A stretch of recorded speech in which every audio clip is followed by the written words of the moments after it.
कोल्हापुरातील श्री विश्वनाथ महाराज रुकडीकर ट्रस्ट आणि दादा महाराज सांगवडेकर सेवा प्रतिष्ठानच्या वतीनं गेली 25 वर्ष कोल्हापूर ते पंढरपूर या पायी दिंडीचं आयोजन केलं जातं। या वारीची सुरुवात माधवनाथ महाराजांनी केली। आज सकाळी ही दिंडी कसबा बावड्यातील श्रीराम मंगल कार्यालयात आली। यावेळी शांतादेवी डी पाटील आणि विधान परिषदेतील काँग्रेसचे गटनेते आमदार सतेज पाटील यांनी या दिंडीचं स्वागत केलं।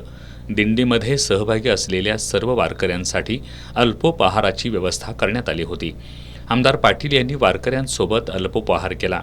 ट्रस्टचे अध्यक्ष आनंदनाथ सांगवडेकर, प्रतिष्ठानच्या अध्यक्ष अक्कासाहेब सांगवडेकर, श्री विश्ववती चिकित्सालयाचे अध्यक्ष निरंजनदास सांगवडेकर, रामराया सांगवडेकर आदी उपस्थित होते।